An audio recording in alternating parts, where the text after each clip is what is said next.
Bon, je suis très ému à divers titres d'être ici devant cet auditoire si particulier d'IDU de l'espace de recherche éthique en Auvergne-Rhône-Alpes. J'aime bien déployer les sigles et c'est du fond du cœur que je remercie le professeur François Chapuis de son invitation.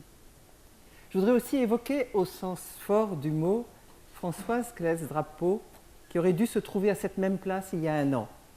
C'est elle qui m'a amené vers la réflexion éthique. Ma conférence d'aujourd'hui lui doit beaucoup. Et plus encore, elle m'a appris quelque chose d'unique sur l'amitié, donc sur la vie, et quelque chose d'unique aussi sur la mort. De quoi la peste de Camus est-elle le nom à l'aune de la pandémie? On ne sait pas ce que Camus dirait aujourd'hui. Quelquefois, on me dit, qu'est-ce que Camus dirait? On ne sait pas. On peut seulement savoir ce qu'il a voulu faire dans ce qu'il a écrit. On a tout ce qui accompagne ses œuvres, mais il y a les textes eux-mêmes qui sont très parlants. On peut ensuite se demander en quoi ça nous aide à penser la situation d'aujourd'hui. Mais il ne peut pas nous donner des solutions parce qu'il a vécu dans un monde complètement différent. En revanche, il peut nous donner des aiguillons, des outils de pensée, des valeurs, des incitations. Mon rôle ce soir est d'apporter quelques éléments de réponse à la première question, c'est-à-dire qu'est-ce qu'il a voulu faire à propos de la peste, et d'indiquer quelques pistes pour la seconde, c'est-à-dire qu'est-ce qu'on peut en tirer pour notre réflexion d'aujourd'hui. Mais dans la mesure où je vais faire beaucoup de citations de Camus, c'est comme ça, et même j'ai dû couper, c'en était lamentable pour moi, vous entendrez par vous-même les échos incroyables avec la situation d'aujourd'hui. Alors, quelques préalables au cas où vous n'ayez rien su de la peste depuis vos années lycée. Camus publie La peste, ce sera très rapide, 3 minutes. En 1947, au sortir d'une implication dans la résistance, entre autres dans le réseau Combat, dans le Vercors. Et cette implication, il la poursuit en tant que rédacteur en chef du journal Combat. Le roman, donc 47, vous voyez, est reçu comme le grand roman de la résistance, ce qu'il n'était pas pour Camus au point de départ. Et c'est intéressant de voir cette distorsion. Le roman reçoit un accueil triomphal alors que Camus n'en est pas content du tout. Il dit à tous ses proches, et il l'écrit, c'est un roman raté, je ne vois pas pourquoi il a ce succès. Cela dit, c'est un roman qu'il a porté pendant de longues années. Les premières idées viennent en 1941, on en a la trace dans ses carnets, et sa genèse a été lente et difficile. Il a tout recommencé. On a une première version de La peste qui est radicalement différente. Et pour un gros bouquin comme ça, avoir le courage de se dire « c'est pas bon, je recommence ». Depuis, ce roman n'a cessé d'être lu, traduit, commenté, comme la pièce maîtresse du second cycle des œuvres de Camus, le cycle de la révolte, après celui de l'absurde. J'y reviendrai un peu. Il est parvenu au premier plan seulement à propos du Covid. À l'occasion des grandes épidémies de ces dernières décennies et aussi à l'occasion de catastrophes comme celle de Fukushima. Nous avons la chance d'avoir des Camusiens japonais et des Camusiens aussi en Extrême-Orient dans d'autres endroits. Et à chacune de ces grandes épidémies, ils nous disaient à quel point les gens relisaient la peste. Et pour Fukushima, ce n'était certes pas un virus, mais c'était aussi un ennemi invisible qui tuait. On était dans la même situation. Donc, cette résonance de la peste avec des épidémies modernes, c'est quelque chose d'extrêmement étonnant, parce que les gens lisent à ce moment-là le roman, vraiment. Ce que souvent des gens qui parlent de Camus ne font pas. Ils parlent de Camus et ils ne l'ont pas lu. À ce moment-là, dans ces catastrophes, on lit le roman comme le roman de l'impuissance des hommes face à de tels ennemis, mais aussi le roman de leur lutte collective. Je me souviens du mail au lendemain de Fukushima d'un ami japonais. Eh bien voilà, il faut faire son métier. J'y reviendrai. Alors, le roman, c'est la chronique d'une épidémie fictive de la peste dans la ville d'Oran au cours des années 1940 et quelque chose, vous savez, 194, petite étoile. Et il y a l'épigraphe de Daniel Defoe, Robinson Crusoe, sur les pouvoirs de la fiction. C'est une fiction d'une épidémie qui dure 1 an entre l'apparition du premier rat et la réouverture de la ville, puisque la ville avait été hermétiquement fermée pour éviter la propagation du bacille. Le roman a 5 parties, comme dans une tragédie, et c'est une tragédie. On a l'alternance de chapitres généraux sur les habitants, sur le mode du nous ou bien du il. Et ces chapitres généraux oscillent entre un humour grinçant contre les autorités, mais en même temps un lyrisme contenu. Camus contient toujours son lyrisme, mais du coup ça vibre. Un lyrisme contenu sur le sort des êtres séparés de l'essentiel. Et puis, l'alternance se fait avec des chapitres qui mettent en avant des figures précises. Et il est évident que, parce que je ne pouvais pas lire de longs passages des chapitres généraux, je citerai plus, mais pas seulement, de ces chapitres qui sont centrés sur des personnages. Alors, de quoi donc la peste est-elle le nom ? Je ne parlerai pas ici, puisque c'est à l'aune de la pandémie, de la métaphore de la résistance au nazisme. La peste brune, c'était déjà dans le nom lui-même. D'ailleurs, Camus lui-même, d'une version à l'autre, a effacé les mentions trop explicites au nazisme et au camp de concentration. Il a laissé cependant une allusion au four crématoire, puisqu'à Oran, on est obligé de brûler les cadavres des malades de la peste pour éviter la contagion. Et donc, il y a une allusion qui est plus qu'une allusion. Mais Camus a donc voulu, en gommant les références nombreuses, il a voulu donner une portée beaucoup plus universelle à son roman, et c'est justement cela qui peut nourrir notre réflexion aujourd'hui. Alors, non, ce n'est pas parce que c'est un plan en 3 points, mais il m'a semblé qu'il y avait 3 choses dont la peste était le nom. C'est d'abord une maladie à soigner. C'est ensuite une situation extrême à vivre. C'est enfin un poison que nous portons tous en nous. Voilà ce que nous propose le roman. Je vais donc d'abord illustrer ces 3 points et ensuite nous verrons les réponses éthiques que le roman propose et qui peuvent stimuler notre réflexion aujourd'hui. Dans les citations que je lirai, j'ai quelquefois été amené à faire des coupes. Je ne le dirai pas, mais voilà, parce que ça alourdirait et ça casserait le rythme très beau des phrases de Camus. Mais quelquefois, pour que ça ne dure pas trop, j'ai fait des coupes à l'intérieur. Camus s'est documenté sur la peste. Des pestes anciennes et des pestes plus récentes. Il y a eu quand même des pestes à l'époque moderne. Daniel Defoe écrit lui-même un journal de la peste. Mais sa visée n'est pas d'abord réaliste. Pas plus que la ville d'Oran n'est prise sous un angle réaliste, malgré des précisions topographiques très grandes. Nous ne sommes pas dans un roman à la Balzac ou à la Zola.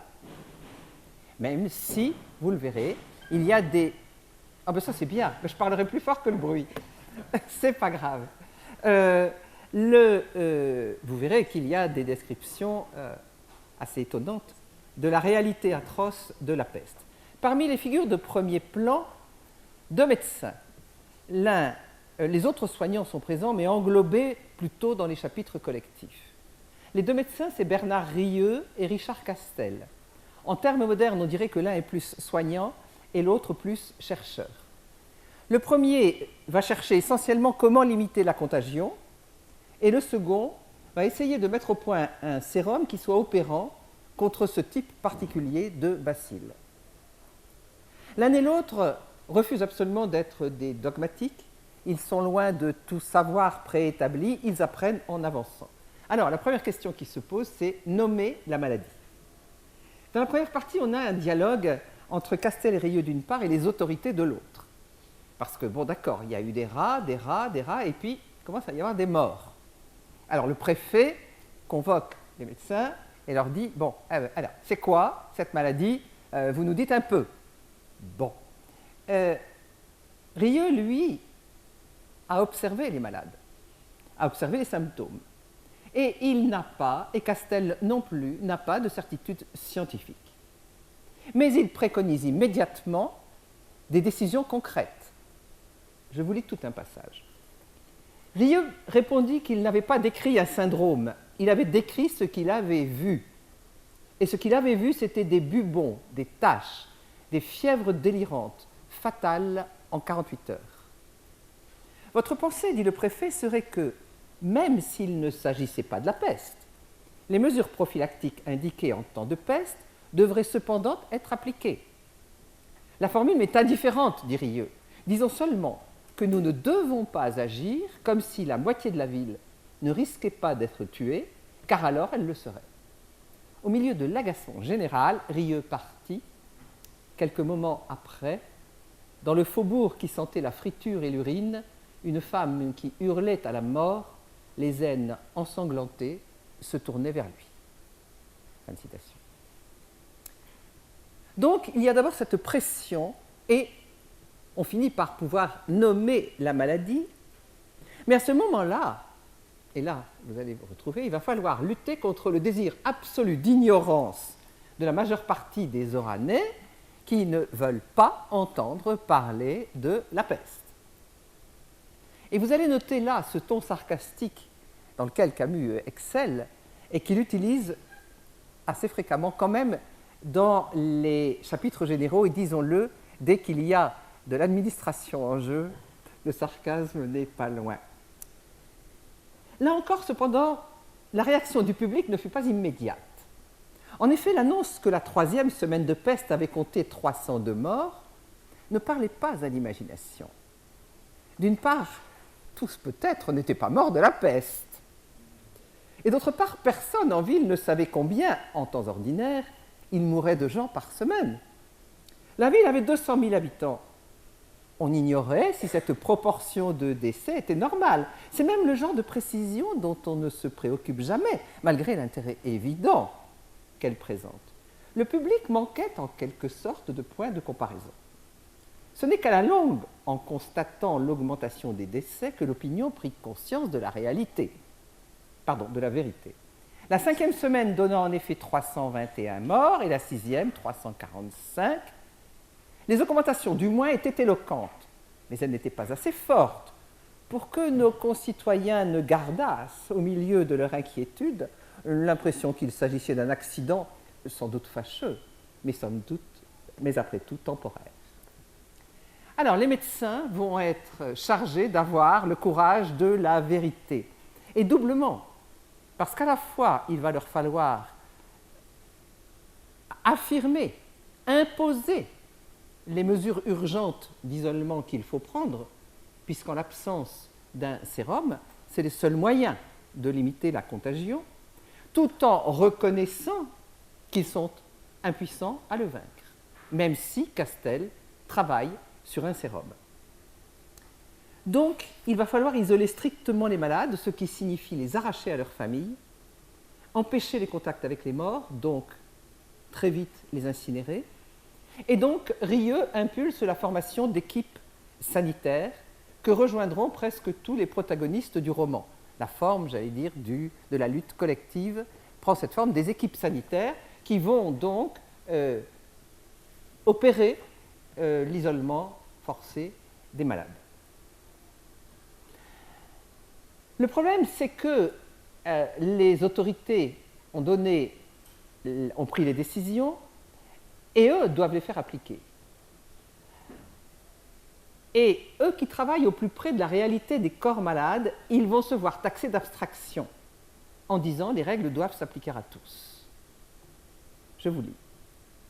La famille du malade savait qu'elle ne verrait plus ce dernier que guéri ou mort. Pitié, docteur! Que signifiait cela? Bien entendu, il avait pitié. Mais cela ne faisait avancer personne. Il fallait téléphoner. Bientôt le timbre de l'ambulance résonnait. Alors commençaient les luttes, les larmes, la persuasion, l'abstraction, en somme. Dans ces appartements surchauffés par la fièvre et l'angoisse, des scènes de folie se déroulaient. Mais le malade était emmené, Rieu pouvait partir. Alors cette idée d'appliquer à tous la règle nécessaire pour sauver des vies, c'est une abstraction, va se préciser dans un dialogue très intéressant entre Rieu et Rambert. Rambert, qui est un journaliste qui s'est fait piéger dans cette ville, il n'y vit pas, et il a quitté, parce que c'était son travail de journaliste, la femme qu'il aime, il n'a qu'une idée, c'est pouvoir la rejoindre. Il demande donc au docteur, avec lequel il a un peu sympathisé, de l'aider à quitter la ville clandestinement, donc de déroger à la règle pour lui. Sur le thème, c'est vous qui avez voulu cette règle, donc vous pouvez m'aider à déroger. Et voilà le dialogue. L'autre s'animait, l'autre c'est Rambert. C'est une question d'humanité, je vous le jure. Peut-être ne vous rendez-vous pas compte de ce que signifie une séparation comme celle-ci pour deux personnes qui s'entendent bien. Rieu ne répondit pas tout de suite. Puis il dit qu'il croyait qu'il s'en rendait compte. De toutes ses forces, il désirait que Rambert retrouvât sa femme et que tous ceux qui s'aimaient fussent réunis, mais il y avait des arrêtés et des lois, il y avait la peste. Son rôle, à lui, était de faire ce qu'il fallait. Non, dit Rambert avec amertume, vous ne pouvez pas comprendre, vous parlez le langage de la raison, vous êtes dans l'abstraction, mais cela vous est égal. Vous n'avez pensé à personne, vous n'avez pas tenu compte de ceux qui étaient séparés. Rieu reconnut que dans un sens, cela était vrai. Il n'avait pas voulu en tenir compte. Ah, je vois, dit Rambert, vous allez parler de service public, mais le bien public est fait du bonheur de chacun. J'arrête ici, le débat dure longtemps, mais vous allez voir la suite de Rambert. Mais le débat est d'autant plus tendu que le docteur Rieu est lui-même séparé de sa femme. Sa femme est partie juste avant l'apparition du premier rat pour se soigner à l'extérieur de la ville. Le lecteur le sait, mais Rambert ne le sait pas. Donc quand il dit « vous ne vous rendez pas compte », vous imaginez le vécu de Rieu. Et à partir de là, ce que le roman nous donne à toucher à travers Rieu, Castel, c'est l'impuissance du médecin. Bien sûr, et Rieu le sait, tous les médecins vivent quotidiennement l'impuissance à guérir, voire à soulager les patients. Mais la peste pousse cette réalité à l'extrême, comme quand on isole un composé chimique. Rieu dialogue avec Tarou, qui va être un personnage absolument central, parce que ce Tarou est devenu l'ami, dans un dialogue très profond avec Rieu. Nous sommes pourtant encore dans la seconde partie des 5. C'est Rieu qui parle. Je ne sais pas ce qui m'attend ni ce qui viendra après tout ceci. Pour le moment, il y a des malades et je les défends comme je peux. Voilà tout. Contre qui? Je n'en sais rien, Tarou. Je vous jure que je n'en sais rien.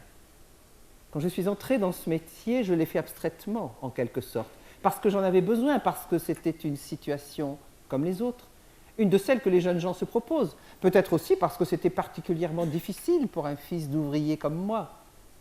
Et puis il a fallu voir mourir. Savez-vous qu'il y a des gens qui refusent de mourir? Avez-vous jamais entendu une femme crier « jamais » au moment de mourir? Moi, oui. Et je me suis aperçu alors que je ne pouvais pas m'y habituer.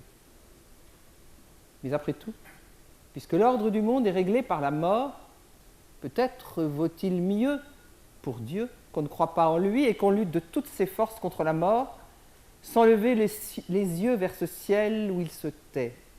Oui, approuva Tarou, je peux comprendre, mais vos victoires seront toujours provisoires, voilà tout. Rieu parut s'assombrir. Toujours. Je le sais.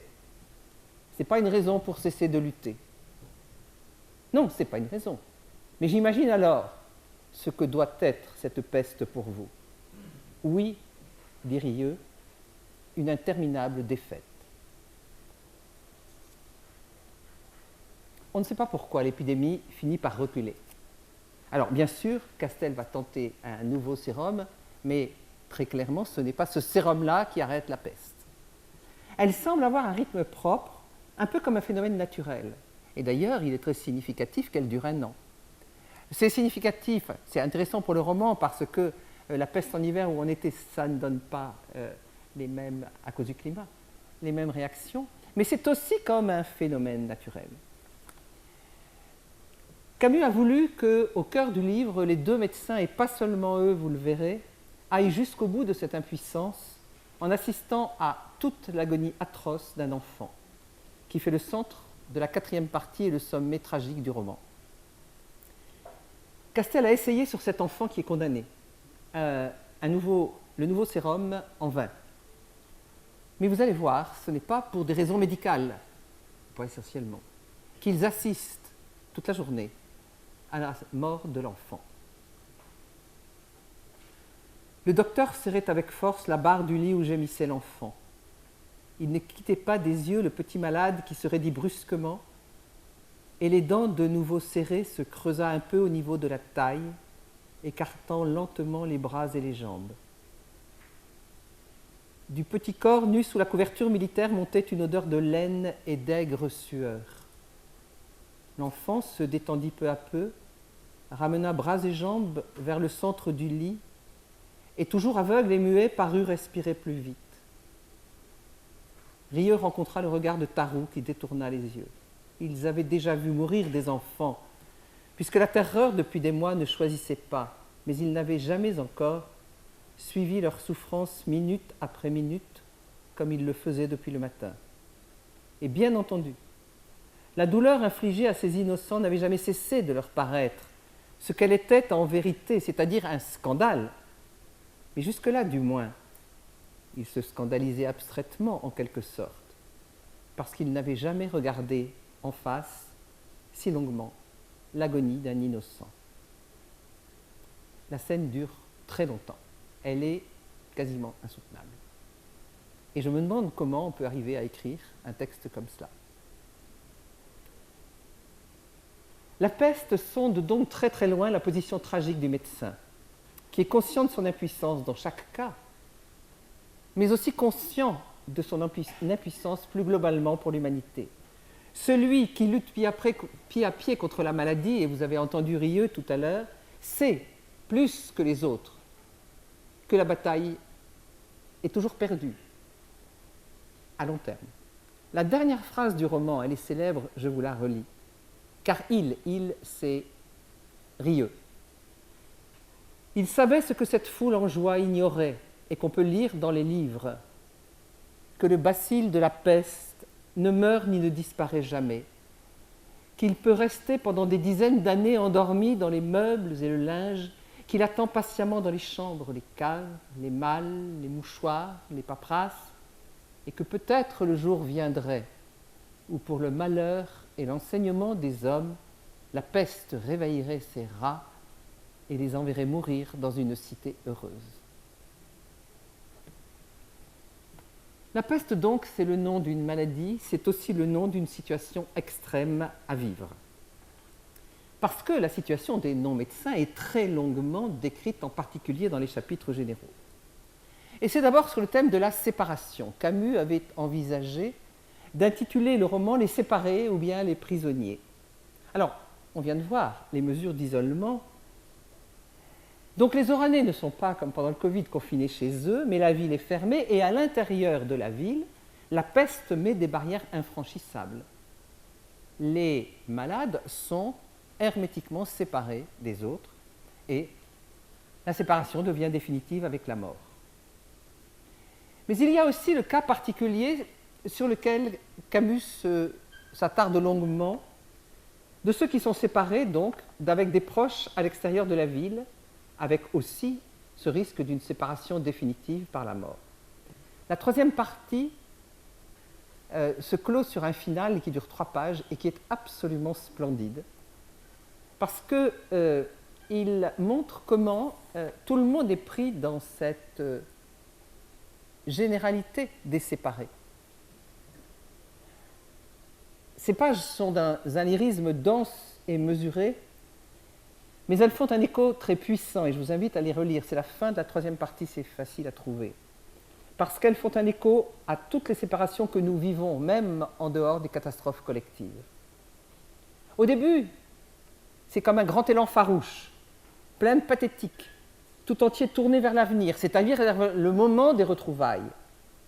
Et puis, il se produit une sorte d'extinction, un décharnement, qui commence par une difficulté à se représenter l'être aimé.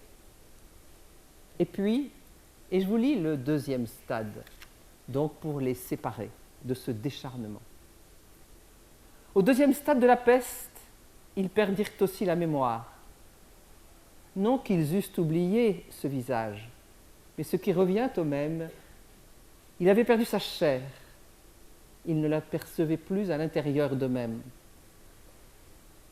Et alors qu'ils avaient tendance à se plaindre les premières semaines de n'avoir plus affaire qu'à des ombres dans les choses de leur amour, ils s'aperçurent par la suite que ces ombres pouvaient encore devenir plus décharnées, en perdant jusqu'aux infimes couleurs que leur gardait le souvenir.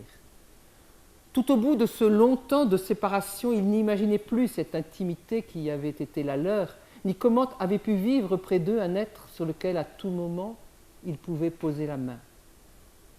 De ce point de vue, ils étaient entrés dans l'ordre même de la peste, d'autant plus efficace qu'il était plus médiocre. Personne chez nous n'avait plus de grands sentiments, mais tout le monde éprouvait des sentiments monotones. C'était cela le malheur, justement. Et l'habitude du désespoir est pire que le désespoir lui-même. Fin de citation. La peste règne donc en maîtresse non seulement sur l'espace, mais sur le temps. Elle colore le temps de tout le monde. Courte citation. Sans mémoire et sans espoir, ils s'installaient dans le présent. À la vérité, tout leur devenait présent. Il faut bien le dire, la peste avait enlevé à tous le pouvoir de l'amour et même de l'amitié, car l'amour demande un peu d'avenir. Et il n'y avait plus pour nous que des instants. Il y a donc une sorte d'atonie, de renoncement à une vie personnelle, une sorte d'abandon au règne despotique de la peste, comme un long sommeil dans une routine, mais bien sûr, entrecoupée d'éclairs. Je cite, « La ville était peuplée de dormeurs éveillés qui n'échappaient réellement à leur sort, que ces rares fois où dans la nuit leurs blessures apparemment fermées se rouvraient brusquement. Et réveillés en sursaut, ils en tâtaient alors, avec une sorte de distraction, les lèvres irritées, retrouvant en un éclair leur souffrance soudain rajeunie, et avec elle le visage bouleversé de leur amour. Au matin, ils revenaient au fléau, c'est-à-dire à la routine. » Fin de citation. Les séparés, donc, sont devenus alors comme tous les autres Oranais réduits à une sorte d'obstination aveugle. Et la dernière phrase de ce long... la dernière phrase dans la partie 5 évoque les soirs d'été où les Oranais continuent à sortir dans les rues. C'est une sorte de bilan. Ce qui montait alors vers les terrasses encore ensoleillées, c'était le soir. Ce n'était qu'une énorme rumeur de pas et de voix sourdes, le douloureux glissement de milliers de semelles rythmées par le sifflement du fléau dans le ciel alourdi, un piétinement interminable et étouffant enfin, qui remplissait peu à peu toute la ville et qui, soir après soir, donnait sa voix la plus fidèle et la plus morne à l'obstination aveugle qui, dans nos cœurs, remplaçait alors l'amour. C'est, je l'ai déjà dit, mais je le redis, que tous sont des séparés, même ceux qui n'ont pas un être aimé dehors, même ceux qui n'ont personne de malade chez eux. Ils sont séparés parce que la peste les sépare de la vraie vie. En ce sens, pour tous, la vie est un long exil. Pour Camus, l'exil est la situation d'un être qui a perdu quelqu'un ou quelque chose d'essentiel. Et juste après, presque juste après la peste, son œuvre narrative suivante, ce seront les courtes nouvelles rassemblées dans le recueil « L'exil et le royaume ».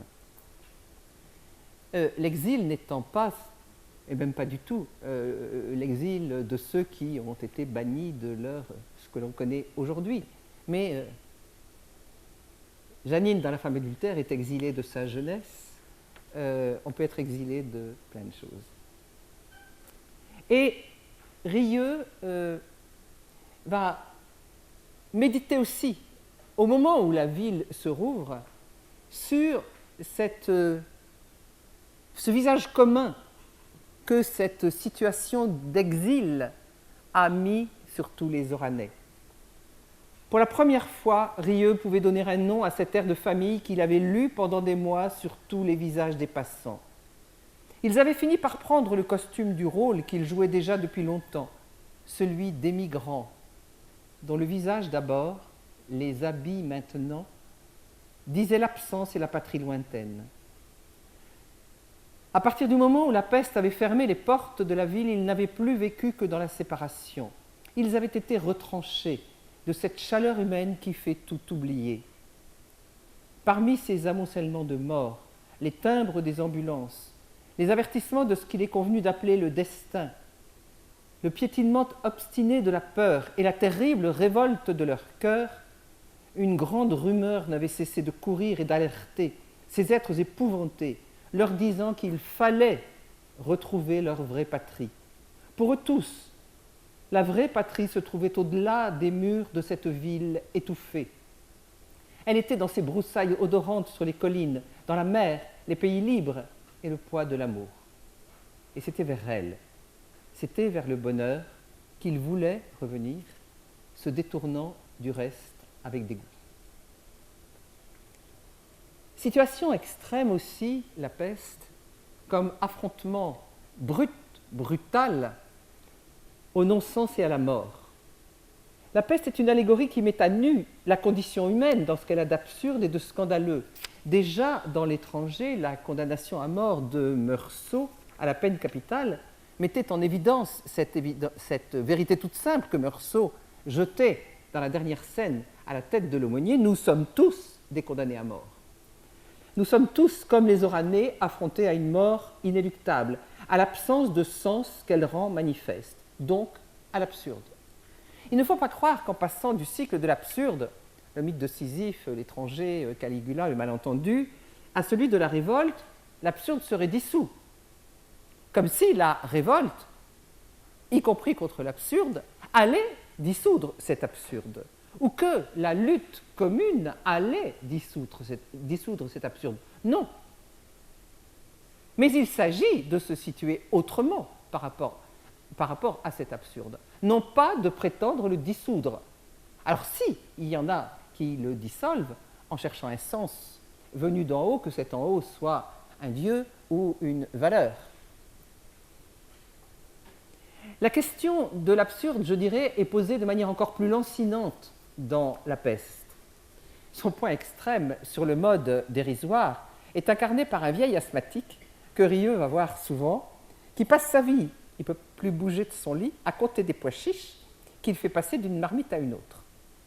Et il sait que quand il arrive au bout de la marmite, il y a tant d'heures qui se sont passées. Et il continue pendant la peste, et la peste ne l'étonne pas. Mais qu'est-ce que ça veut dire la peste ? C'est la vie, voilà tout. Ça, c'est notre vieil asthmatique qui n'a pas de nom. Alors, bien sûr, Camus explore toutes les possibilités de réponse à cet affrontement radical à l'absurde et à la mort, donc toutes les formes du divertissement au sens pascalien. Mais il explore aussi les réactions les plus courageusement lucides et courageuses, et c'est celles que nous verrons tout à l'heure. C'est en ce sens que la peste les concerne tous, comme le Covid nous concerne tous. Mais le troisième point de quoi la peste est-elle le nom que je vous ai annoncé tout à l'heure vous a peut-être fait bondir, c'est un poison que nous portons tous en nous. C'est dit très clairement, ce n'est pas moi qui interprète, nous sommes tous des pestiférés. La peste, c'est ce qui fait mourir. Nous sommes rarement dans la position de celui qui fait mourir, qui condamne à mort. Et vous savez combien Camus s'est battu contre la peine de mort. Et pourtant, dans la partie 4, entre Rieu et son ami Tarrou, il y a une longue conversation qui aboutit à cette formule. Chacun la porte en soi, la peste, et elle est tellement importante pour Camus qu'il la reprend dans son œuvre ultérieure, la chute, Clamence dans la chute, ce prophète des temps modernes, dit aussi « chacun porte en soi la peste ». La peste, c'est ce par quoi nous nous résignons. Non, bien sûr, nous ne la demandons pas, mais nous nous résignons à la mort de l'autre. Nous y consentons, même indirectement, quelquefois pour les meilleures raisons du monde. Parfois même, à la pointe de la haine, nous la souhaitons. Alors, je vais prendre 3 cas présents dans le roman. Le plus évident, le procureur, avocat général, celui qui réclame la peine de mort. Puis nous parlerons du prêtre. Consent-il ou ne consent-il pas à la mort de l'autre? Et puis le militant. 3 cas où la question de consentir à la mort de l'autre est présente. Alors, le cas extrême, c'est le procureur, avocat général. Il requiert la peine de mort. C'est Tarrou, dont le père était avocat général, donc demandait couramment des condamnations à mort, qui parle de l'exécution de la sentence. Parce que quand son fils a eu 17 ans, son père l'a invité à un procès où il demandait la tête de l'accusé. Le jeune Tarrou, 17 ans, il est dans la salle et il est totalement pris par le prévenu. Un homme avec lequel il se sent, dit-il, le Tarrou adulte, dans une intimité vertigineuse.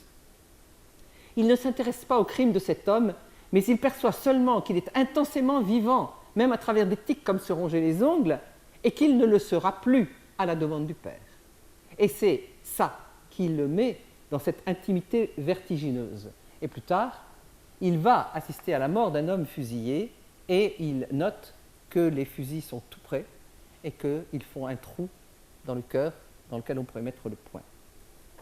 Il y a chez Tarrou une horreur, comme chez Camus, une horreur absolue pour tout ce qui fait mourir un homme. Et tout ce qui peut transformer un homme ou un groupe d'hommes en procureur. Et cela, on le connaît aussi de nos jours. Mais il y a dans le roman une autre figure judiciaire, le juge Othon.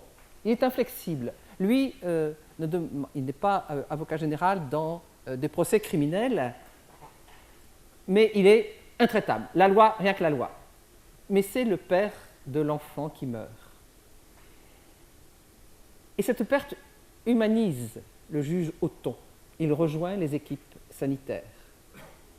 Ce qui change tout, c'est le contact direct avec la mort. Et il se passe la même chose avec le prêtre. On a, à 2 moments du roman, un prêche, donc il a fait 2 prêches, du père Panelou, un jésuite.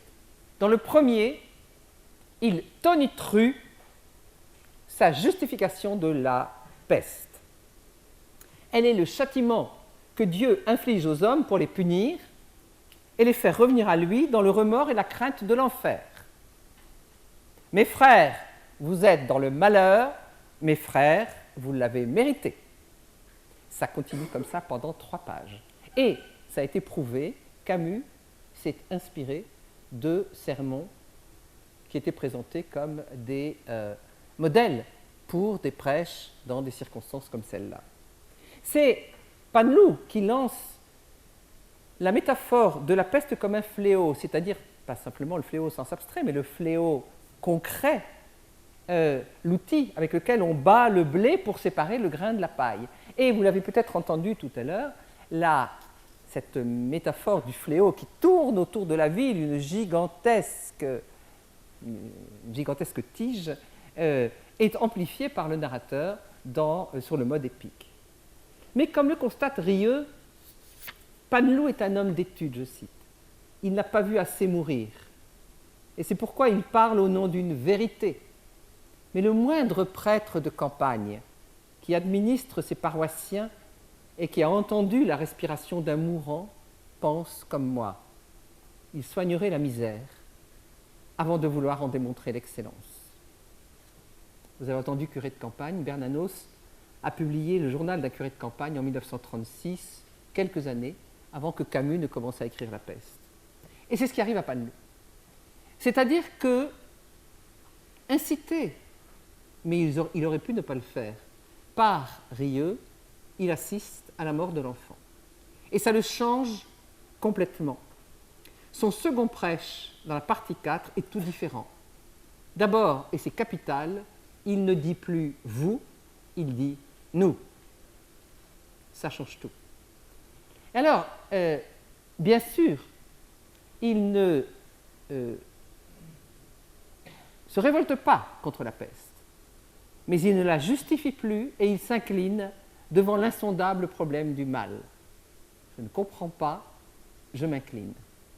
Mais le roman laisse à entendre que peut-être il se met à douter, et Camus, avec une ironie incroyable, Panou meurt, mais on ne peut pas savoir si c'est de la peste, et à côté de son nom, sur le dossier médical, il est marqué cas douteux. Je trouve ça très, très bien. En tout cas, Panou a été complètement transformé, ne peut plus souhaiter la mort des gens pour qu'ils apprennent à se repentir, par peur de l'enfer. Mais alors le militant, celui qui, avec les meilleures raisons du monde, peut souhaiter la mort de l'autre, l'oppresseur, l'ennemi politique, l'ennemi de classe, l'occupant, vaut mieux un colonisateur mort, disait quelqu'un. Et tout mettre en œuvre pour que cette mort survienne. Parce qu'il faut libérer les opprimés. Encore une fois, ce sont de bonnes raisons. Il faut libérer les opprimés. Mais alors où s'arrêter? Et c'est ce qui est arrivé à Tarou. Tarou a choisi de refuser tout ce qui pouvait mener à la mort. Oui, mais à la mort de quelqu'un. Je le cite. J'ai compris alors que moi, du moins, je n'avais pas cessé d'être un pestiféré pendant ces longues années où pourtant de toute mon âme, je croyais lutter justement contre la peste. J'ai appris que j'avais indirectement souscrit à la mort de milliers d'hommes, que j'avais même provoqué cette mort en trouvant bons les actions et les principes qui l'avaient fatalement entraîné. Quand il m'arrivait d'exprimer mes scrupules, les autres me disaient qu'il fallait réfléchir à ce qui était en jeu, et ils me donnaient des raisons souvent impressionnantes. Et je me disais alors que si on cédait une fois, il n'y avait pas de raison de s'arrêter. Il me semble que l'histoire m'a donné raison. Aujourd'hui, c'est à qui tuera le plus. Il n'y a pas de solution de continuité entre les grands pestiférés, entre le procureur qui réclame la tête de quelqu'un ou le chef d'État qui fait larguer une bombe sur Hiroshima et celui qui se dit « Allez, il n'y a pas de révolution sans effets secondaires, on dirait. » Mais du coup se pose la question de l'efficacité politique et plus précisément la question de la légitimité de la violence révolutionnaire. Elle est au centre de la réflexion politique de Camus, mais ce n'est pas l'objet de la présente conférence. Mais on la touche du doigt ici. Alors que faire? Vous l'avez compris, on est passé au second volet de ma réflexion. Je voudrais d'abord faire un détour par la question essentielle du témoignage. Pour Camus, témoigner est essentiel. C'est un des premiers mots qu'il écrit dans ses carnets en 1935, il a 23 ans. Ces carnets qui ne sont pas un journal intime, mais une sorte d'essai de sa pensée, de laboratoire de l'œuvre. Et il dit, l'important pour moi, c'est de témoigner. Et Rieux, dans le roman, prend conscience qu'il doit témoigner de ce qu'il a vécu avec tous les Oranais pendant la peste. Et qu'il doit témoigner non pas de son vécu personnel. Nous ne saurons même pas ce qu'il ressent quand il apprend la mort de sa femme. On a simplement le geste extérieur. Mais ce dont il a à témoigner, c'est de ce qu'il a partagé avec les autres Oranais, les nous de son récit. Et il va donc passer à son rôle de chroniqueur, mais avant de passer de celui de médecin à celui de chroniqueur, il prend conscience de tout ce qui le relie aux autres hommes, ce par quoi il les a rejoints pendant la peste et continue à les rejoindre quand elle se termine. Je le cite, bien sûr, on est dans les dernières pages du livre. Les hommes étaient toujours les mêmes, mais c'était leur force et leur innocence. Et c'est ici que, par-dessus toute douleur, Rieux sentait qu'il les rejoignait. Il décida alors de rédiger le récit qui s'achève ici pour ne pas être de ceux qui se taisent, pour témoigner en faveur de ces pestiférés, pour laisser du moins un souvenir de l'injustice et de la violence qui leur avait été faite, et pour dire simplement ce qu'on apprend au milieu des fléaux, qu'il y a dans les hommes plus de choses à admirer que de choses à mépriser. Fin de citation. Cette phrase est souvent citée, mais je trouve qu'elle a rencontré un écho très précis là, récemment.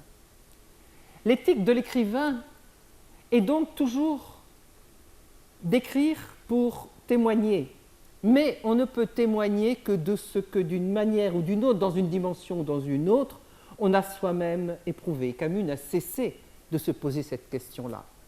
De quoi puis-je parler en toute légitimité et pas simplement de façon légère, je vais faire un roman sûr. Et parlant de Rieux, je crois que c'est aussi de lui qu'il parle. Quand il se trouvait tenté de mêler directement sa confidence aux 1000 voix des pestiférés, il était arrêté par la pensée qu'il n'y avait pas une de ses souffrances qui ne fût en même temps celle des autres, et que dans un monde où la douleur est si souvent solitaire, cela était un avantage. Quand Camus voudra parler de son histoire, de ce qu'il aime, comme il le dit, il n'écrira pas une autobiographie. Ça aurait été parler de son vécu. Il écrira un roman nourri d'autobiographie, Le Premier Homme. Mais ça change tout, parce que là, il ne parlera pas directement de lui, même s'il rira, mais il parlera de toute cette tribu et de l'Algérie. Mais alors les autres, qui ne sont pas des écrivains, je vais reprendre les points de la première partie, mais en commençant par le dernier. D'abord, essayez de ne pas devenir un pestiféré, mais ce n'est pas simple. Parce que la peste, nous la portons tous en nous, on peut choisir ou non de répandre ce poison à l'extérieur. Et je voudrais vous citer une des phrases que je préfère dans L'Homme révolté, qu'il écrit en 1951. C'est publié 4 ans après la peste, et il a écrit les deux en même temps. Nous portons tous en nous nos bagnes, nos crimes et nos ravages. Mais notre tâche n'est pas de les déchaîner à travers le monde, elle est de les combattre en nous-mêmes et dans les autres. Ça, c'est dans L'Homme révolté, dans la toute dernière partie qui s'appelle La pensée de midi. Alors, il y a un homme qui a fait le choix radical d'être un pestiféré et de souhaiter la mort des autres, c'est Cottard.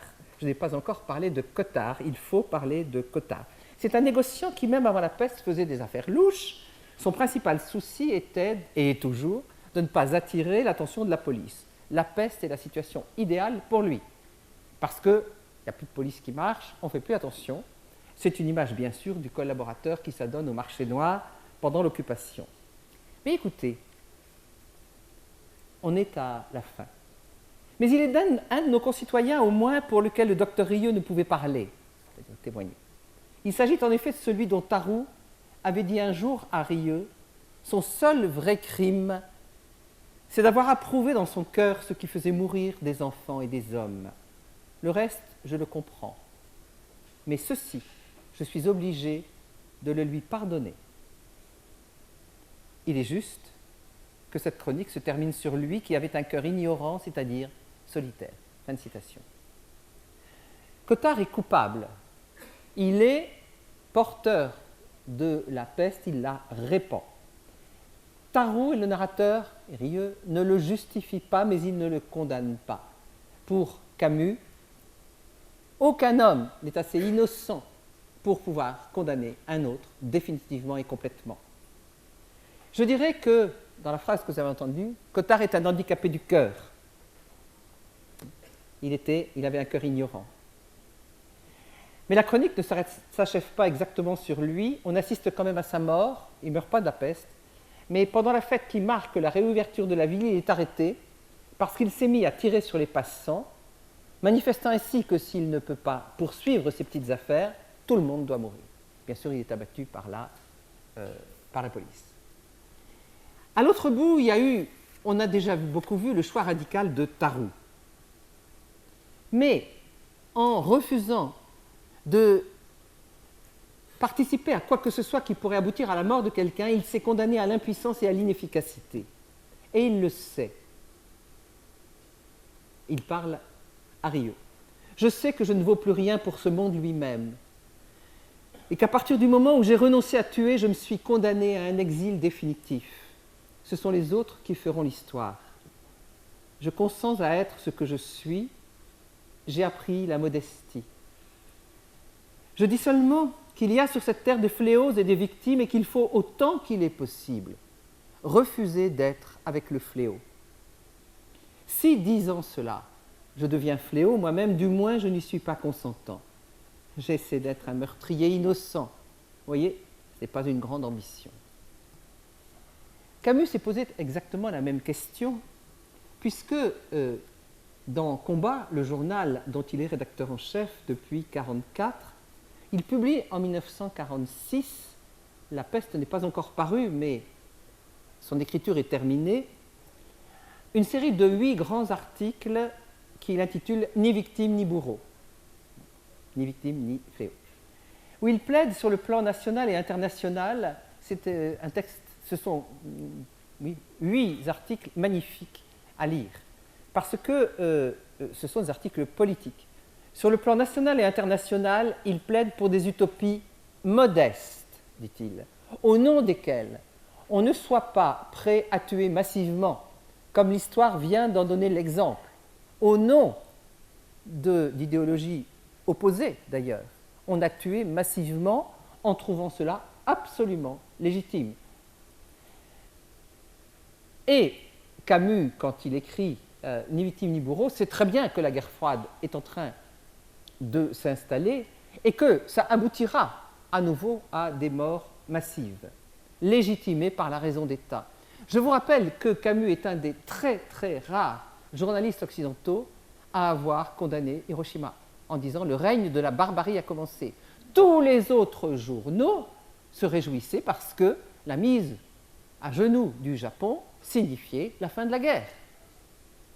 Et pour Camus, le terrorisme, c'est d'abord ça, c'est la terreur d'État, ce qui justifie la mort de millions d'êtres. Oui, mais à un plus petit niveau, quelquefois on justifie la mort de quelques milliers d'êtres, ou au moins on s'en détourne. Alors, essayer de ne pas devenir un pestiféré, mais comment se situer dans la lutte collective quand on n'est pas médecin? Bien sûr, je viendrai après vers les médecins. Du cycle de l'absurde au cycle de la révolte, Camus passe de l'individuel au collectif. Dans le cycle de l'absurde, Meursault est un héros solitaire, Sisyphe aussi. Ne parlons pas de Caligula. La lutte collective apparaît dans la révolte. Elle est aussi dans les autres œuvres du cycle de la révolte. Se joindre à la lutte collective, c'est une évidence pour certains. Je reviendrai à Rieux. Mais là, je voudrais parler d'un tout petit personnage qui s'appelle pourtant Joseph Grand, G-R-A-N-D. Son nom est-il ironique? On peut penser que Camus le tourne en dérision et vous allez voir qu'il n'en est rien. Qui est Joseph Grand? C'est un petit fonctionnaire de la mairie, il tient les statistiques à la mairie, il continue donc son travail, mais le soir, il vient proposer son aide pour tenir les statistiques des équipes sanitaires, capitales dans une épidémie. Et il continue à faire des additions. Et puis la nuit, il écrit un roman dont il n'arrive pas à dépasser la première phrase parce qu'il la veut parfaite et qu'elle n'est jamais parfaite. Alors bien sûr, Grant est un double dérisoire de l'écrivain. Mais à travers lui, d'une part, Camus dit quelque chose de l'écriture, à savoir que c'est quelque chose de difficile. Mais Grant a un amour extrême des mots. Et Camus a choisi de le faire guérir. Il est malade et il guérit de la peste. Et à la fin, il est tout heureux. D'une part, il a appris la litote. Il a enlevé tous les adjectifs de sa première phrase et il trouve qu'elle est merveilleuse. Il a appris quelque chose sur l'écriture, mais surtout, il a réussi à écrire à Jeanne, sa femme, qu'il l'avait quittée il y a longtemps et à qui jamais il n'avait pu il n'avait pu écrire pour lui dire qu'il l'avait aimée. Et là, non seulement il a fait sa première phrase de roman, mais il a écrit la lettre à Jeanne. Je trouve ça incroyablement émouvant. Et dans la seconde partie, voilà ce qui est écrit.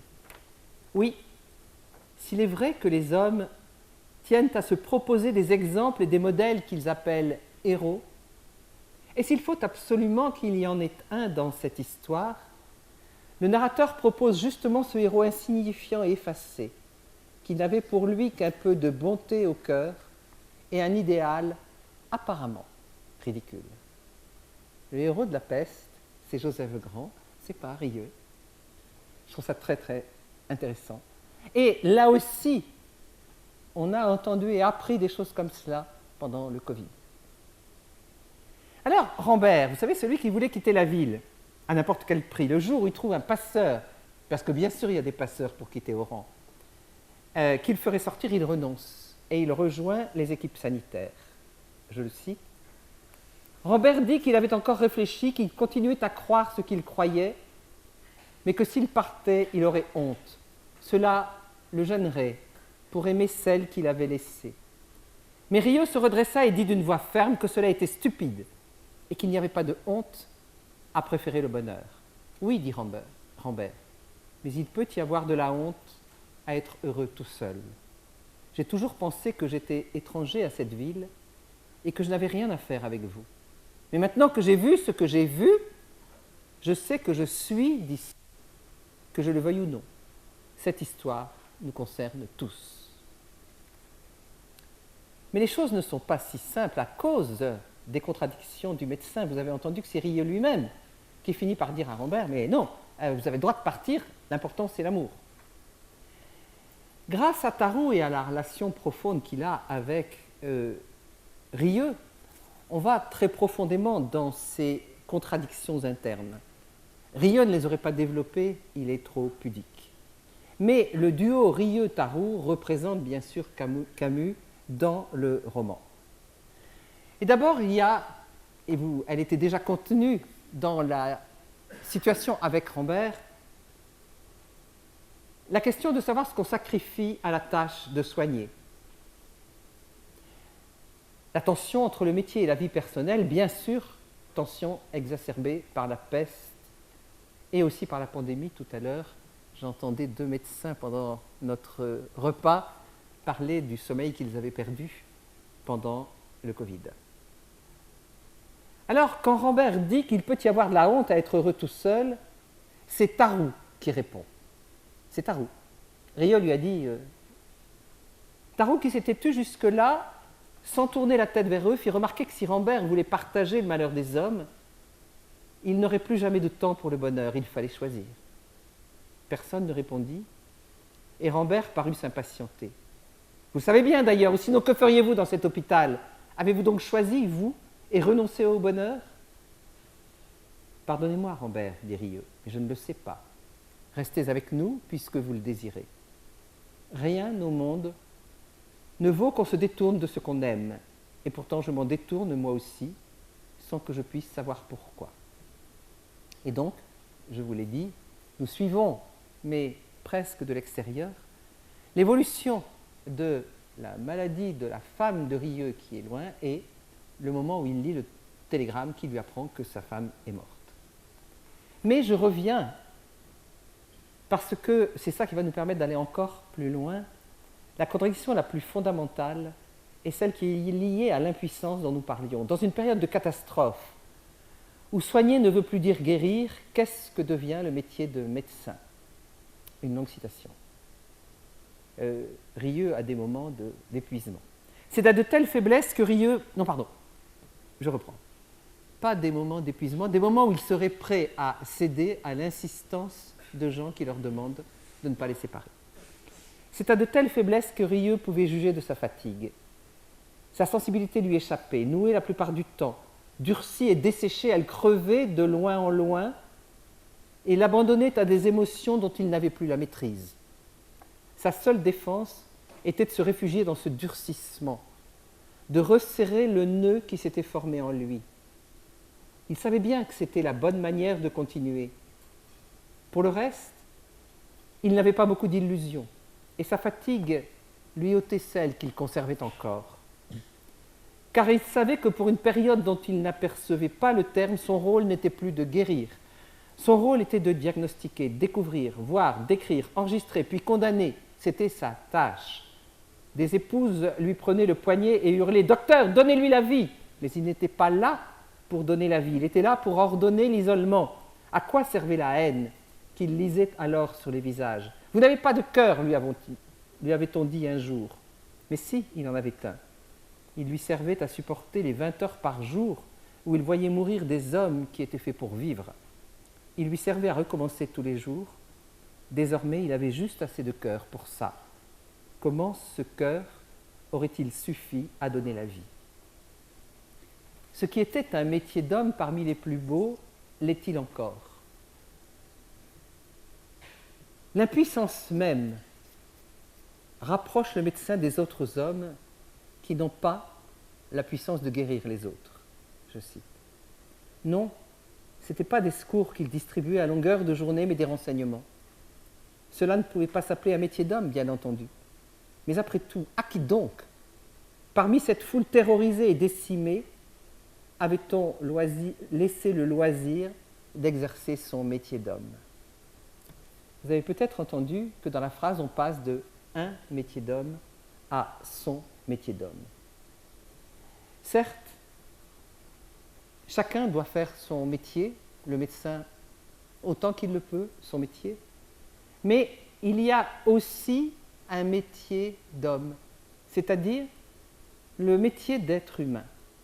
Et c'est le dernier point auquel je vous invite, parce que je crois que c'est profondément une réflexion éthique, comment faire son métier d'homme. Alors bien sûr, d'abord regarder la vie et la mort en face, se mettre en face du scandale au lieu de le fuir. À partir de là, je l'ai dit, il ne s'agit pas de définir le sens de la vie, ni même de trouver un sens à la vie, mais de chercher la force qui nous meut, la force qui nous met en route. Chacun est renvoyé à ses choix fondamentaux. Au nom de quoi j'agis? Et on a au cœur du roman la question de définir un idéal humain, mais c'est une question qui se pose à nous tous, mais que dans les périodes de crise, forcément, on se pose de manière plus radicale. C'est toujours Tarrou et Rieux qui en arrivent à ce modèle, à échanger sur ce modèle qu'ils se proposent à eux-mêmes. Tarrou est plus extrême que Rieux, voilà ce qu'il dit. Ce qui m'intéresse, c'est de savoir comment on devient un saint. Mais vous ne croyez pas en Dieu? Justement, peut-on être un saint sans Dieu? C'est le seul problème concret que je connaisse aujourd'hui. Mais que lui répond Rieux? Je me sens plus de solidarité avec les vaincus qu'avec les saints. Je n'ai pas de goût, je crois, pour l'héroïsme et la sainteté. Ce qui m'intéresse, c'est d'être un homme. Et Tarrou? Oui, nous cherchons la même chose, mais je suis moins ambitieux. Alors, Tarrou ne plaisante pas. Être un homme, simplement, c'est peut-être plus exigeant qu'être un saint, sans Dieu. Et je trouve que ça va très très loin. Et être médecin, en élargissant au maximum la notion de soignant, est peut-être une bonne manière d'être tout simplement un homme.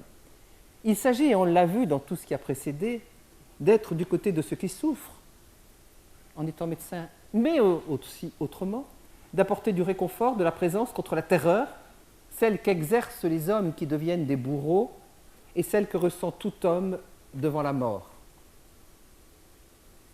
Et Rieux, réfléchissant à la chronique qu'il va écrire, cette chronique ne pouvait être que le témoignage de ce qu'il avait fallu accomplir et que sans doute devrait accomplir encore contre la terreur et son arme inlassable, malgré leur déchirement personnel, tous les hommes qui, ne pouvant être des saints et refusant d'admettre les fléaux, s'efforcent cependant d'être des médecins. Mais médecins, pas forcément seulement avec le métier de médecin. Mais cela ne suffit pas encore, parce qu'il y a la question du bonheur. Dans Nos à Tipaza, qui est donc antérieur à ces cycles, on est dans Tipaza, en 1939, à la fin d'une journée d'ivresse, corps et âme, sur la plage de Tipaza, celui qui parle, on va dire Camus peut-être, je ne sais pas. Il y a un sentiment que connaissent les acteurs lorsqu'ils ont conscience d'avoir bien joué leur rôle c'est-à-dire au sens le plus précis d'avoir fait coïncider leurs gestes et ceux du personnage idéal qu'ils incarnent, d'être entrés en quelque sorte dans un dessin fait à l'avance et qu'ils ont d'un coup fait vivre et battre avec leur propre cœur. C'était précisément cela que je ressentais. J'avais bien joué mon rôle. J'avais fait mon métier d'homme. Et d'avoir connu la joie tout un long jour ne me semblait pas une réussite exceptionnelle, mais l'accomplissement ému d'une condition qui en certaines circonstances nous fait un devoir d'être heureux. Et à 2 reprises, je ne dirais pas forcément qu'il s'agit de bonheur, la première fois, oui. Rieux déroge aux règles de la peste pour nourrir l'amitié entre Tarou et lui, et il le dit, je le fais pour l'amitié, et il propose qu'ils aillent prendre un bain, c'est-à-dire qu'ils sortent de la ville, mais par le côté de l'océan, mais théoriquement, ils n'ont pas le droit, de la mer, pardon, c'est la Méditerranée, ils n'ont pas le droit, mais il a les sauf-conduits nécessaires. Et la scène est absolument magnifique, ils nagent tous les deux en silence, et ils reviennent en silence. La scène, lisez-la, pour moi, c'est un sommet de poésie en prose. Mais je vous lis que la fin. Pendant quelques minutes, ils avancèrent avec la même cadence et la même vigueur, solitaires, loin du monde, libérés enfin de la ville et de la peste. Ils repartirent sans avoir prononcé un mot. Mais ils avaient le même cœur, et le souvenir de cette nuit leur était doux. Quand ils aperçurent de loin la sentinelle de la peste, Rieux savait que Tarou se disait comme lui que la maladie venait de les oublier, que cela était bien et qu'il fallait maintenant recommencer. Mais Tarou est atteint par la peste. Et à ce moment-là, pour l'amitié, Rieux fait une seconde entorse au règlement. Lui et sa mère décident de garder Tarou chez eux. Ce qui fait que Tarou meurt dans l'amitié de Rieux et dans la présence maternelle de la vieille dame. Madame Rieux put voir qu'il la regardait toujours. Elle se pencha vers lui, redressa son traversin et en se relevant, posa un instant sa main sur les cheveux mouillés et tordus. Elle entendit alors une voix assourdie, venue de loin, lui dire merci et que maintenant tout était bien. Quand elle fut assise à nouveau, Tarou avait fermé les yeux et son visage épuisé, malgré la bouche scellée, semblait sourire à nouveau.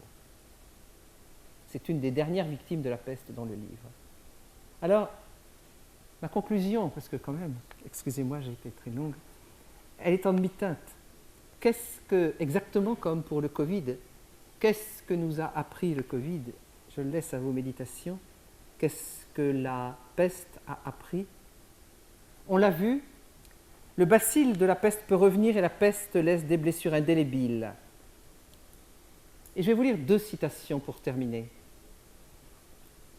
L'une sur Rieux qui a perdu son ami.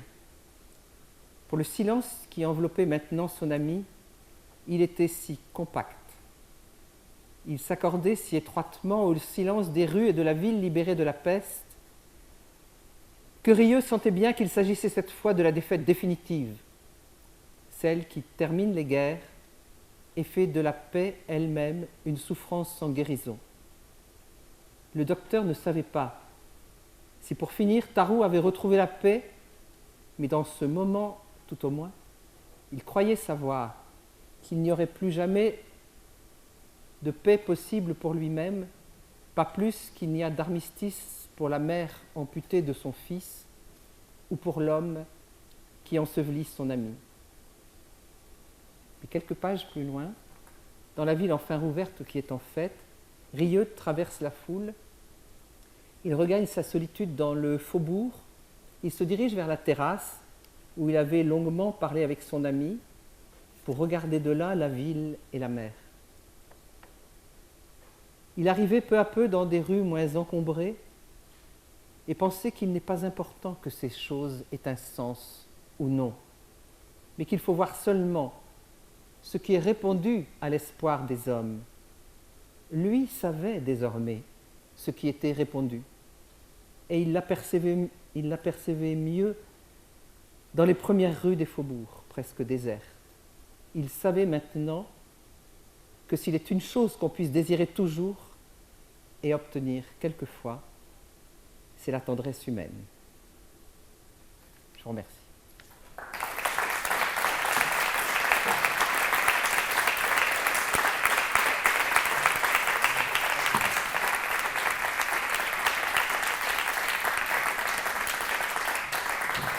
Merci. Merci à Madame Spickel de nous avoir rappelé avec les mots de Camus, mais également les siens finalement, l'absurde de la vie, la quête de sens. Et vous savez que le médecin est un transgressif par essence.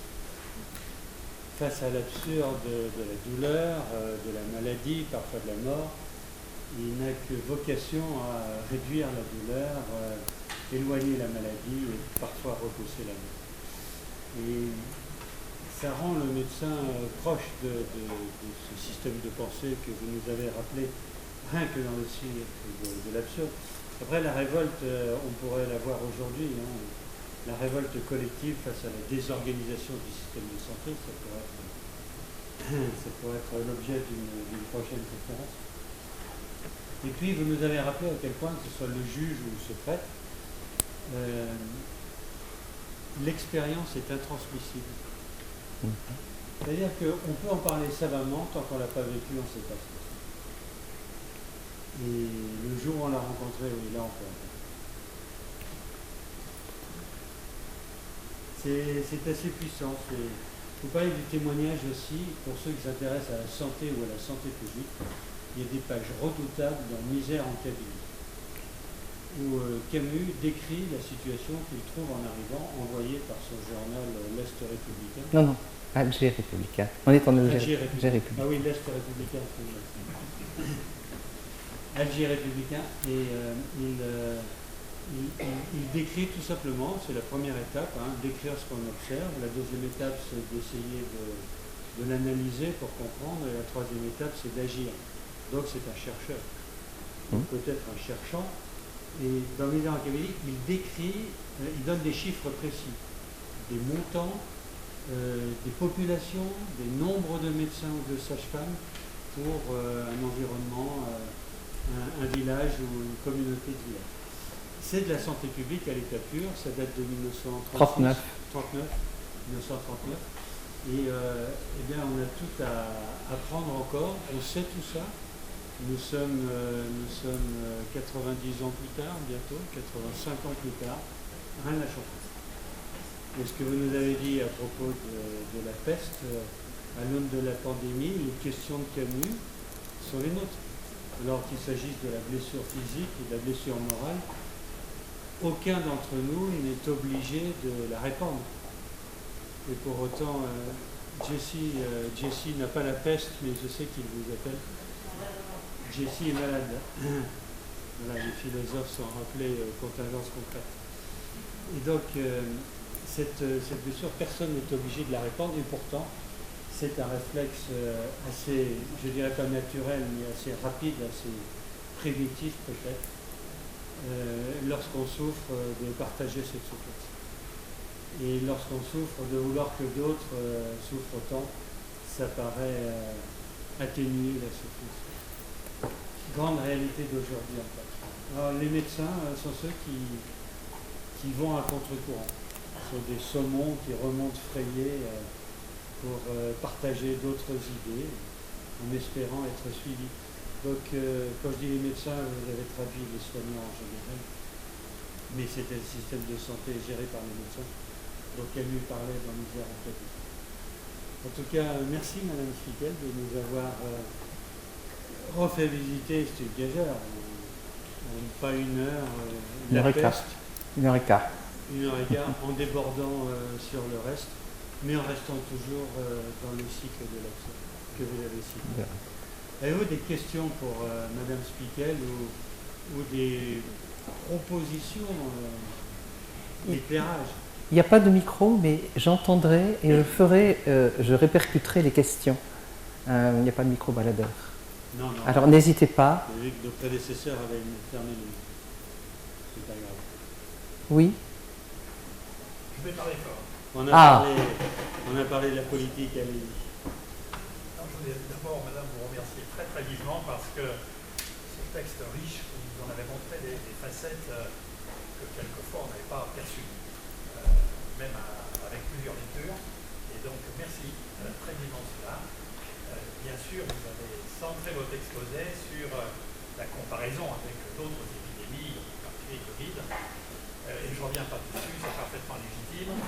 D'ailleurs, Camus, il a commencé à écrire en 1941, a vécu la peste en Algérie. Il y a eu une épidémie en 1944 à Alger et en 1945 à Oran. Donc c'est tout le temps où il a rédigé ces différentes versions de la peste jusqu'à 1946. Donc oui, d'abord le mot peste est très bien choisi, c'est une épidémie qui est avec l'humanité depuis de nombreux millénaires et qui a fait des ravages. Et c'est évidemment un exemple pour beaucoup d'autres épidémies, avec toutes les répercussions sur les comportements humains, les meilleurs et les pires, et sur la séparation.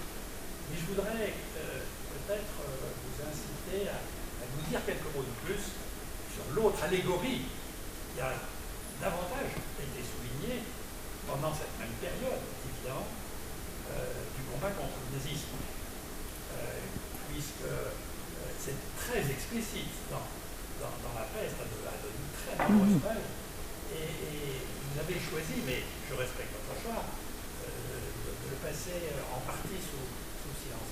Mais j'aimerais connaître votre avis là-dessus. D'abord, premièrement, puisque Camus n'était pas, et c'est vrai, il l'a écrit, content de son texte, pourquoi était écrit content?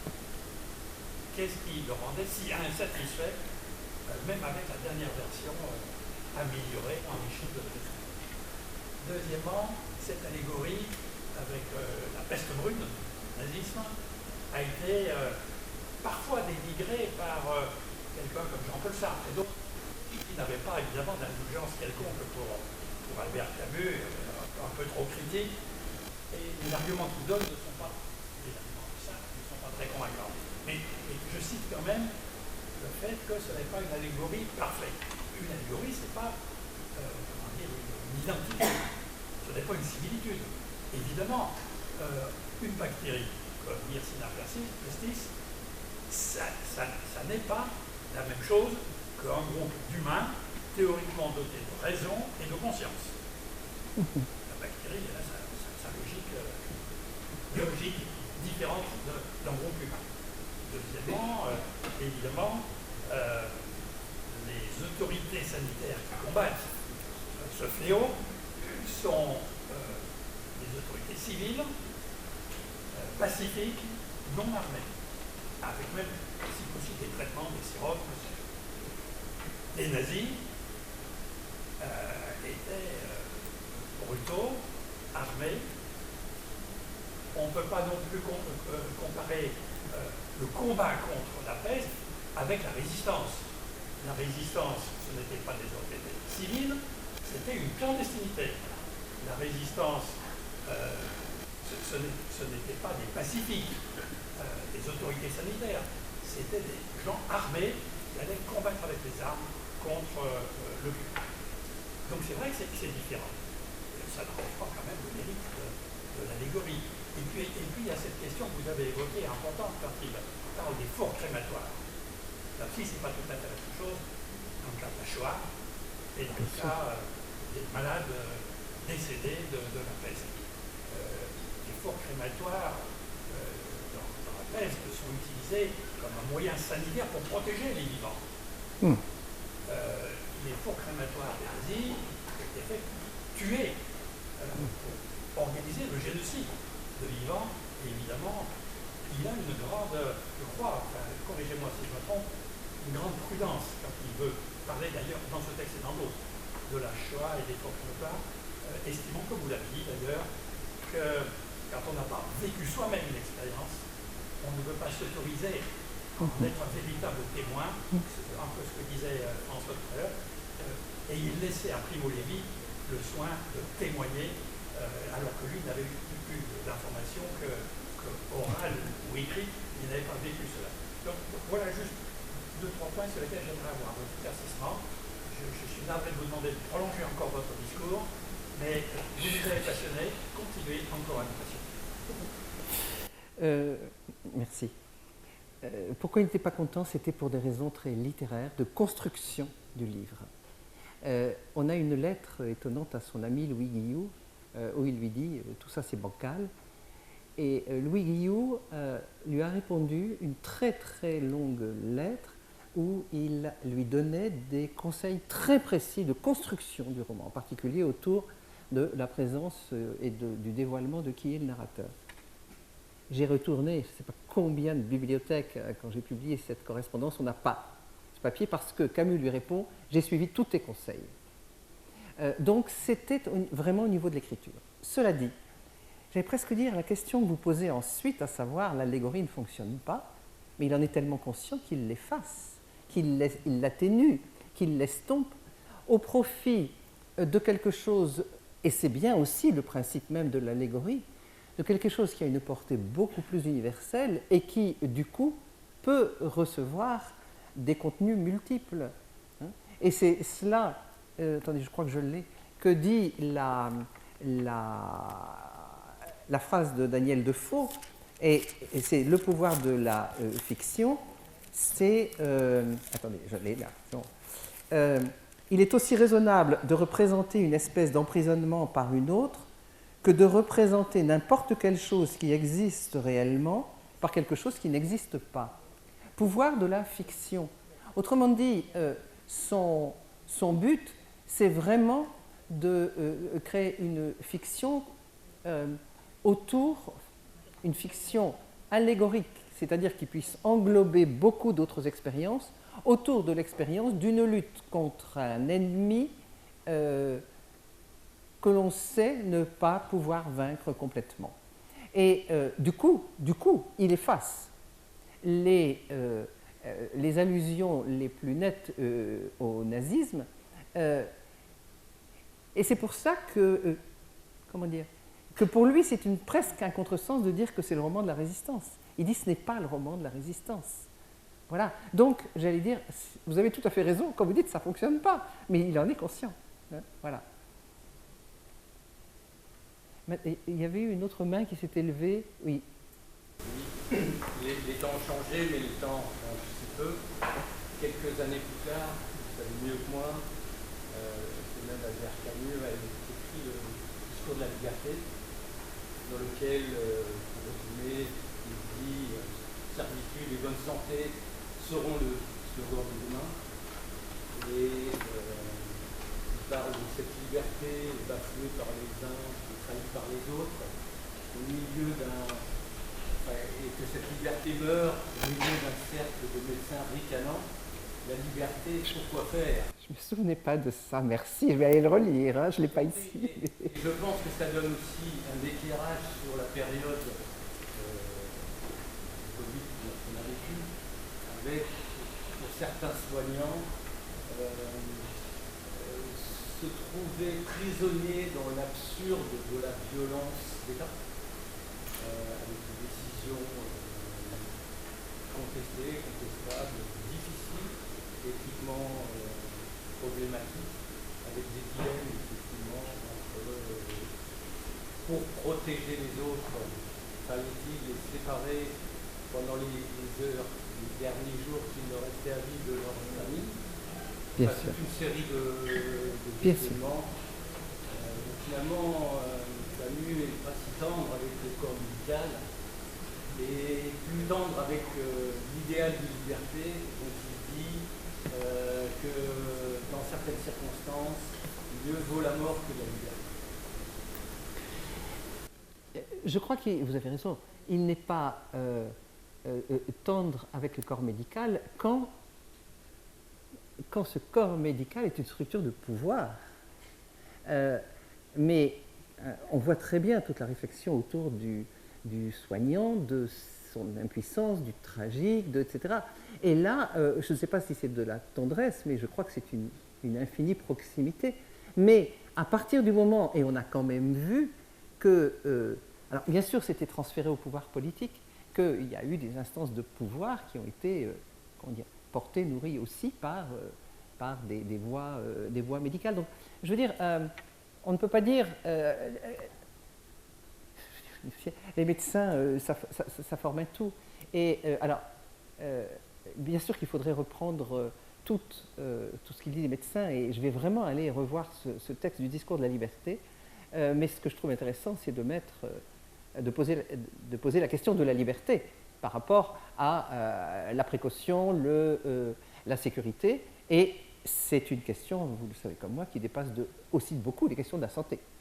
Voilà. Mais c'est vrai que pour Camus, la valeur de liberté est fondamentale. Mais on revient toujours à ça. Quel idéal humain on se propose individuellement et collectivement?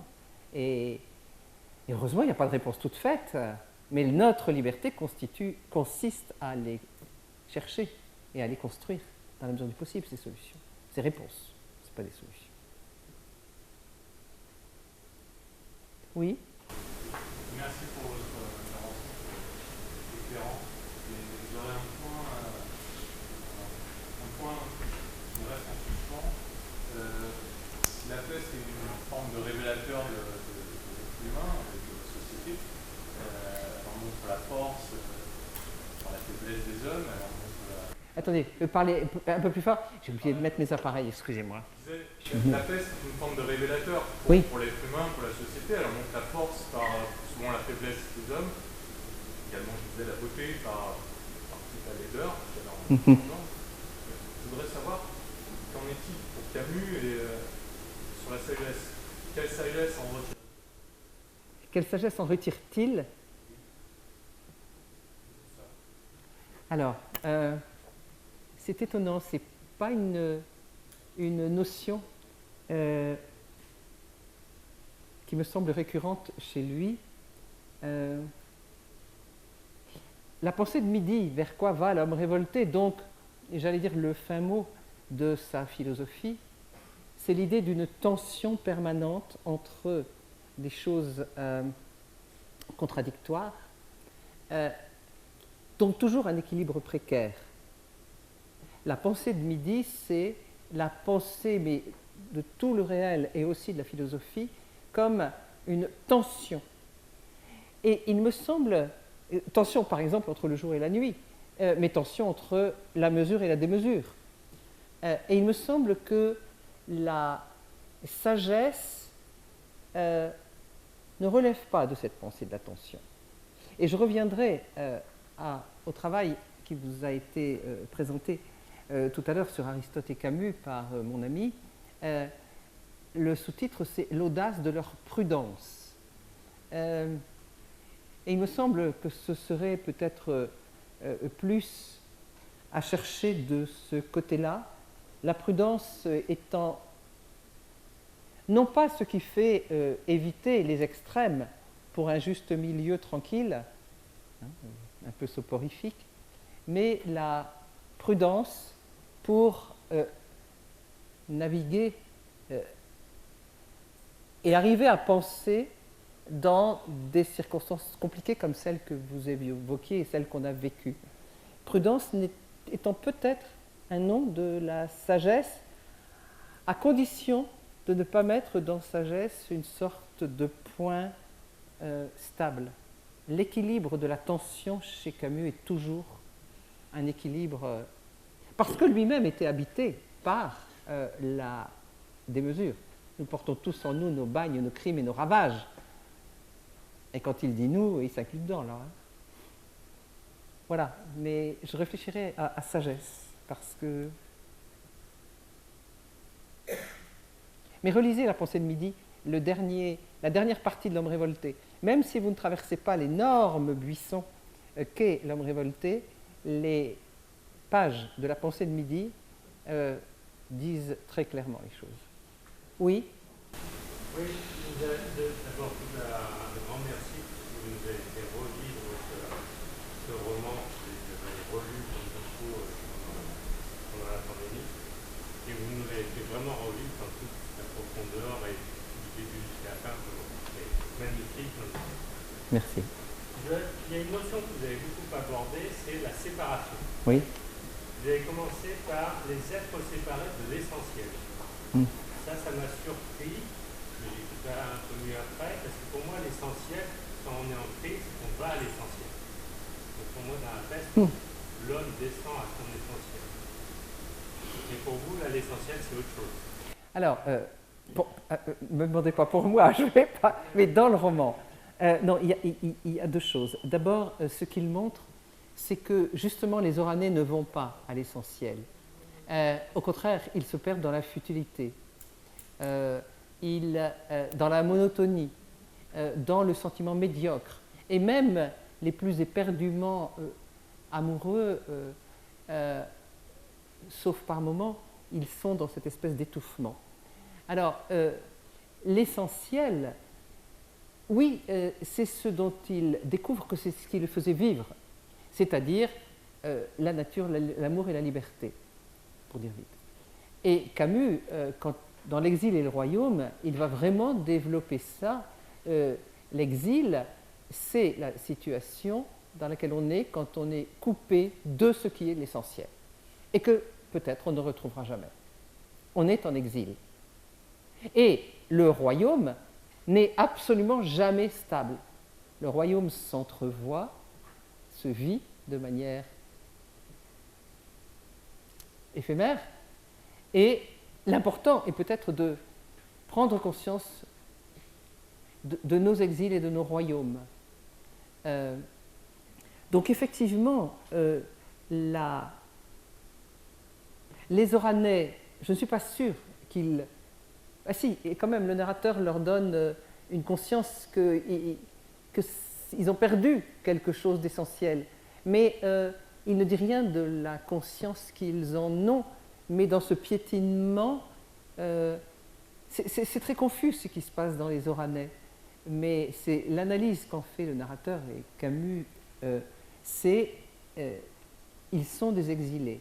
Mais derrière ça, il y a l'idée nous sommes tous des exilés, comme nous sommes tous des condamnés à mort. Nous sommes tous exilés de quelque chose qui est ou qui a été notre essentiel.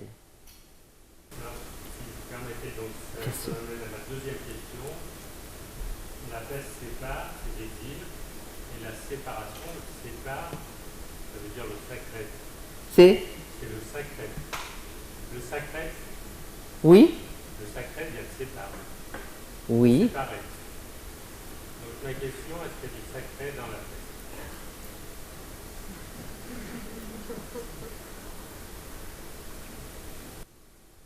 Je crois que vous avez donné l'élément essentiel de la réponse. Il y a du sacré en creux. Dans la conscience de ce qui est perdu et qui effectivement relève du sacré. Alors, Camus est complètement agnostique, mais il a un sens très profond du sacré. Alors, on a fait tout un colloque là-dessus, Camus et les vertiges du sacré. Mais là, dans la peste, vraiment, il me semble que c'est en creux et que la réflexion autour d'être un saint sans Dieu, c'est vraiment de chercher s'il y a un sacré horizontal, c'est-à-dire exactement comme Camus cherche une immanence, non, une transcendance horizontale, c'est-à-dire un sacré qui ne se réfère pas à quelque chose de supérieur. Mais c'est vrai que plus Camus avance, plus il dirait que le sacré, c'est tout simplement la vie humaine. Donc de ce point de vue-là, en creux, oui, mais personne ne prononce ce mot, que je sache, dans la peste.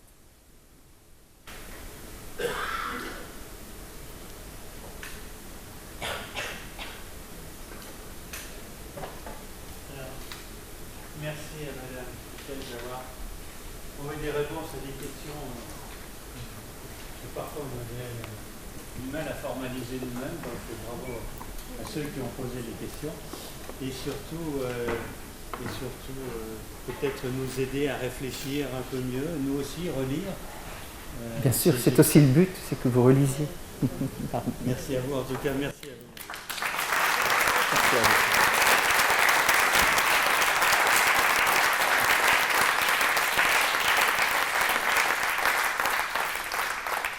Merci d'avoir tenu jusque maintenant, il est 8 heures passées. Mais enfin, on a commencé en retard. Hein. Très bien. Ceux qui ont encore une réunion de travail suivront Madame Fertier, la robe rouge au premier rang. Et quant aux autres, bon enseignement, bonne soirée et bonne année universitaire. C'est ça. Une mousseline.